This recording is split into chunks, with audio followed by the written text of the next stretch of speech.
said on Sunday that, we need to be more like babies and laugh more. But I was thinking that maybe we could talk like babies too. You know how much fun it is, when you see a baby like, go, go, go, go, baby. So, speaking of, there's a guy at my job that had a baby recently, and the baby's around a lot at work because it's a family-owned business. So he comes to work and visits us. He's very adorable. He's about 6 months old now. And one of the guys that's a mechanic, he's like real gruff, and he'll like be real confrontational, and he's just real aggressive, And when the baby comes there, he's like, Look, and I'm like, oh, and I'm trying to work, and I'm hearing him yelling Lukey Luke and stuff. But it's true, right? Whenever you see a baby, you just like go into baby voice. So I want y'all to practice your best baby voice and tell people around you how pretty they are in their pink outfits. Do it. Do it.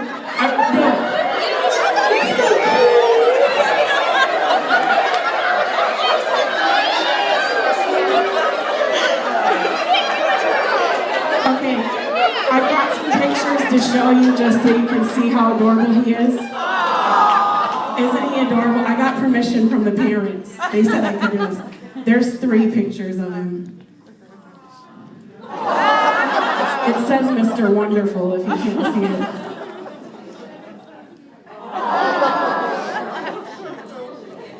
That's my favorite. Okay, that's all for now of that. But what I was gonna say is the reason that I started with my baby voice, I think, is because it was a coping mechanism as a kid, and being silly and goofy, because of my mom. And my mom, some of you may know her, Miss Minnie, but none of you have had an encounter with Minnie McLemore. I promise you, you haven't met her. She's very intense. She's really sweet, loving, kind, caring, will cook for you, give you the shirt off her back, but she don't play games. Any of you in here have a mom like that? Don't play games? Some of y'all in here are moms like that? You don't play games? So, and I even told her that I was going to talk about her, of course. And she's like, well, make sure you tell them that because of the way I raised you, you didn't get into drugs and alcohol. She was like a little nervous, so I was like, Mom, it's going to be okay. She also has this look where she just looks at you, and you're like, okay, I promise I won't ever do that again. She's like really intense. That's the word for my mom.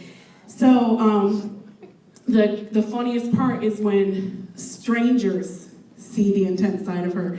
Because, you see this little lady, she's like 5'3" or 2, and she's little, but she's fireball. So one of the funniest stories is, I tell this to people sometimes, but the funniest story about my mom was one day she was shopping at a discount store, and she felt like the manager was following her around the store.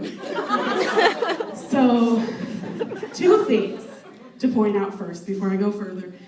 My mom is, she's very aware of her surroundings. She's kind of paranoid that someone's following her. The other thing is, she enforces rules and will enforce the rule on you. Even if you have no jurisdiction over you, she will enforce rules.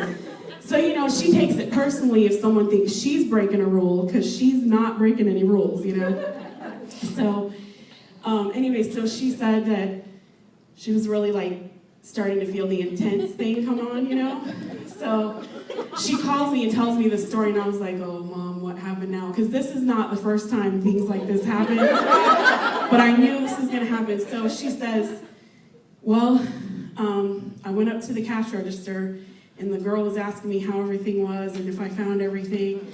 And she's like, as a matter of fact, I didn't appreciate your manager following me around the store. And so I guess he was nearby and heard her starting raising her voice. So he comes over there and he's like, is there a problem, ma'am? Can I help you with something? And she's like, actually, yeah. She's like, I don't understand. Why were you following me around the store? And he's like, I wasn't following you around the store. store, I promise I wasn't. And she's like, do I look like I'm taking anything? And lifts up her shirt in the store. I promise you, I promise. I said, what? I'm like, you looked over.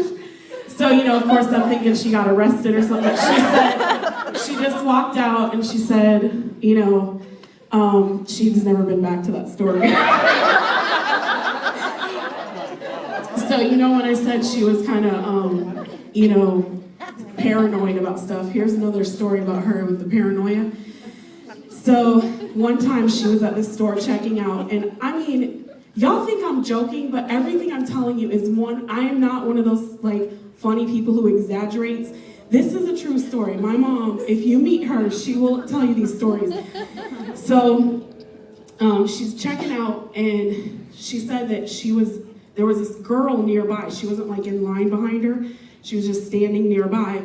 And she's texting and doing stuff on her phone. So my mom, she doesn't carry her purse in the store at all. She has her debit card and her money in her pocket.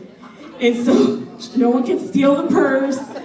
No one can accuse her of stealing anything. So she's about to swipe her debit card, and as she's getting it out, she feels this girl nearby. So she sees her, and she goes over and grabs the girl's phone and is like, what are you doing with this phone right now? And the girl's like, what? Who just goes up and snatches your phone? So anyway, that was her other really paranoid issue. But she went home, canceled her debit card. She thought the girl was taking pictures. I'm serious. You can ask her. But when I'm talking about my mom, these are her strange quirks, but a lot of people have quirks, right? I'm just saying, right? We all have our quirks. Like my aunt, okay, it's this weird thing my aunt does. I call it the lip buzz. I promise you, every single time she's doing what I call busy work, she's ironing, doing laundry, washing dishes. She does this. I promise you. And all growing up, I was used to it because I was around it all the time. And then as an adult, I've been around her and seen her do it, and I'm like, what is she doing? Why is she doing that? And she still does it. I can't explain it. There's other weird things. You've probably seen people, maybe some of you in here do this, where you're talking to someone, telling them a story, and their lips are moving at the same time as yours. It's like they're trying to say what you're saying or finish your sentence. Or especially, because I'm an animated person, I'm making a face, and people are making the same face back to me. I call that one lipping. Another one, which most of you have probably done this, is mascara mouth. When you're applying your mascara and you're like, it's true, right? You can still apply your mascara with your mouth closed. Like that, I'm serious. But I guess because you open your eyes, it just makes all of your face muscles open up. Okay, another quirk. I'm ending on this quirk. So, it's actually, I don't know if you would call it a phenomenon, but has anyone ever heard of duck face? No? Okay. I'll explain it and you'll know what it is once I tell you. Ryan has a picture to show you, because a picture is worth 1,000 words. That's duck face. For those of you who have Facebook or any other social technology, it's when you do this with your lips in the picture. It's like a phenomenon. If you Google duck face, there's websites about it. People, they're trying to get rid of duck face because it's ridiculous. This is I don't know that lady. She was on some website I found. Somebody in here might have pictures like that, so I didn't want to offend anyone. Or some people might record this and put it on the internet and my Facebook friends see it or something. So anyway, another thing about quirks, not about people, but about shoes. Women like shoes, right? And in Florida, we kind of like all wear flip-flops and sandals even in the winter, right? So this is a quirk with shoes I call flip-flop scoot. And it's when your sandal or your flip-flop breaks while you're walking, and you're like, what am I supposed to do? So you're clamping your toes down, right? And you're like, people are like thinking that you got special needs or something. And then you feel like, oh man, I just bought these shoes. I had a pair of shoes like that. I just bought them, and they did that. So I really am going to end this time right now after this story, because when I was thinking about the shoe thing, it reminded me of I would say it's somewhat of an embarrassing story about shoes. But one day I was in a hurry to go to work, and I didn't have time to look for my shoes, the right shoes or whatever, so I just grabbed a pair, and the sole was coming out. You know, the inside part? And it was a pair of like heel sandals, so I got this glue out to glue it down. And it's called Gorilla Glue. Has anyone ever worked with Gorilla Glue? Okay, it's somewhat of it's beyond glue, really. It's like adhesion to the nth degree. If you glue something with Gorilla Glue, it will never come apart unless you smash it or something, I mean. So I didn't read the directions, nothing. I took the glue, because I think I was living with my parents at the time, and my dad is just, you know, he has random stuff in different places. So I was like, oh, this looks like it'll work, you know? I couldn't find anything else. I was thinking super glue, but I was like, I'll just try this. So I lived about 45 minutes from work. So it said on the on one thing that I did look at it to see if I could put it on my shoe, and it said it could be used on different things, and it said, you know, you just have to clamp it down for it to dry. And I was like, okay, I can, you know, I'll be having my foot on it for a long time. You know where I'm going with this. So I take the Gorilla Glue and I'm putting it in on the inside of the sole, and I'm like, oh, this side looks loose, and I'm putting it all in there, and I'm like squeezing it out. And this stuff is supposed to be like a little dabble do you. I used like a lot of Gorilla Glue, and the part of the adhesion part of it is that it expands. You know where I'm going with this? So anyway, 45 minutes later, I get to work, and I'm like, you know, when you're sitting in your car, for example, driving, when you're sitting, your foot is like at a different angle. So my foot glued to the shoe in that angle. I promise you. So I stand up and I'm like, I almost fall down. I'm like, what is going on? So I hobble to the job. And I was young. I was probably like early 20s. I hobble to my desk and I'm like, I gotta figure out how to get this shoe off. So I'm thinking it's probably just one little thing of stuff. No.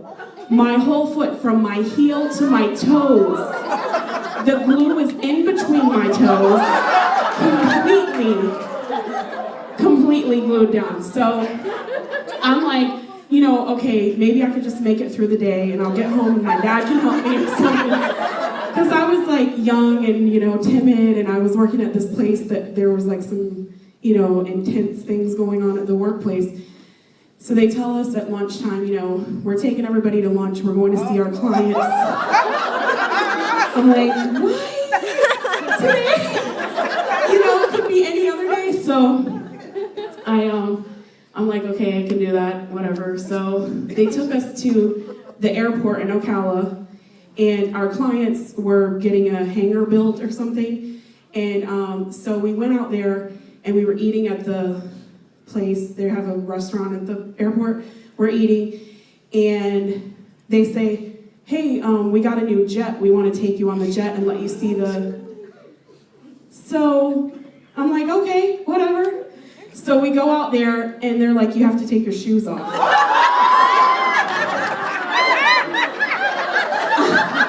I was like, what? Why would you have to take your shoes off? It doesn't even make sense. So I guess it was like, it had been like a custom-made jet, brand spanking new. And the guy that we had built the hangar for was just the pilot. It wasn't even his jet. His boss lived in like Miami or something, so it has to be pristine condition, you know, nobody can put any dirt anywhere. So I'm walking out on the tarmac, and I'm like, I'm just gonna stand there, I guess. And everybody's gonna be like, why is she going on the jet? She doesn't wanna see the jet, you know, what is wrong? So anyway, I'm praying, and I'm like, okay, God, you can get me out of this. I said a prayer, and I was like, Jesus, please help me with the situation.